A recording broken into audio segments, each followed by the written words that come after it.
Looking for a great read to snuggle up with on your next snow day? I've got a suggestion.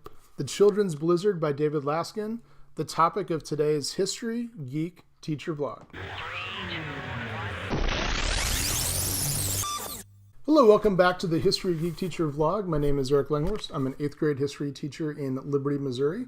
And I've been thinking about doing this particular book as a topic for a vlog for the last couple days because it happens to be the 130th anniversary of the event focused on in this book. And it's crazy. I'm sitting here on Martin Luther King Day. It's about 3 o'clock in the afternoon. And right as I'm getting ready to hit record for this vlog, my wife comes up the steps from the basement and says, "Hey, I just got the notification that we have no school tomorrow because the weather's going to be a little bit too cold." So all of this just kind of tells me that it is a twist of fate that I should be talking about this book on this particular day for you. So if you're not familiar with the Children's Blizzard, it is a real-life event that happened in 1888 on January 12th. So we just had the 130-year anniversary. So there were some things in the news about it. But this is a blizzard that quickly hits mostly the Great Plains. So I'm originally from Nebraska, and growing up I heard a lot of different stories about this particular blizzard. This is an amazing story, and the book that I would suggest reading about it is from David Laskin. This is an amazing nonfiction read about what it was like to have an enormous ice and snowstorm hit unexpectedly in 1888. Ultimately, about 240 people perished in this, and the things that you read about in this are almost too amazing to comprehend. Just to kind of give you like a really quick synopsis, there had been a blizzard a little bit earlier, a couple weeks before this, and then things got unseasonably warm. So on January 12th, it was like 30 degrees, 40 degrees. A lot of kids went to school. They didn't bring their coats. People that were working on the farm and stuff went out and did stuff that they hadn't been able to do for several weeks. And then literally like a cloud of winter weather hit with like incredible force. So they talk about literally hearing the storm approach, and people were outside, and all of a sudden you could just see the sky change, and it suddenly dropped like 20, 30 degrees in a matter of a couple minutes. And the ice and the snow that began to hit you were incredible. It like tore roofs off of buildings, just amazing force that this thing hit with. And then a lot of the children that were at school, their teachers at one-room schoolhouses on the Great Plains had to decide what they wanted to do with their kids. And so in some cases, they kept them in the school building. In some cases, like I just mentioned, the roof was blown off of the building.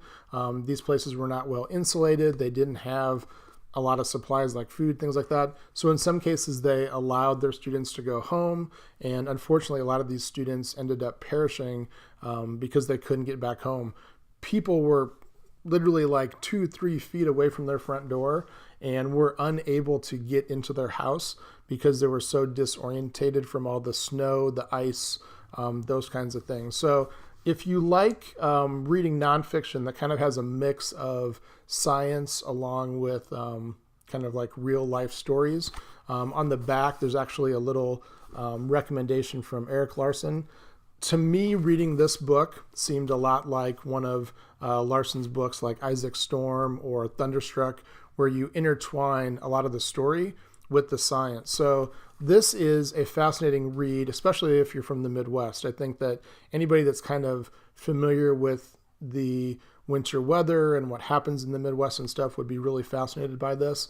I would even think that this would be a great way to kind of connect science maybe with history.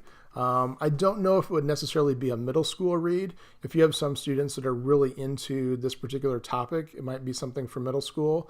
I was actually thinking the other day, this could be a really good topic if you're looking for a National History Day topic, for example. There's some just fascinating research, and there's some different things that you could pull from resources and things. I think that it's a little bit of an undertold story. People that are not from the Midwest maybe had not heard some of these stories, but there is a chapter in here called Exposure, where Laskin goes into detail about what happens when somebody is stuck and they're out in the cold and they get hypothermia and then eventually like what happens to their body as their body shuts down. And it's a fascinating read. It's also terrifying. They talk about people that literally like their eyelashes froze and their eyelashes were pulled apart from their body. And it goes into a lot of scientific detail, which is interesting, but then it also ties it to the real people that it impacted. So this is a real life story that I think you will find interesting.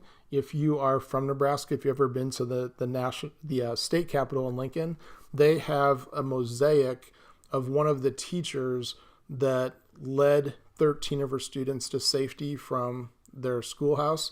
That's part of the art in the state capitol in Nebraska. So there's a lot of kind of lore about this in the state of Nebraska. So interesting read, fascinating. High school probably, or more kind of like adults.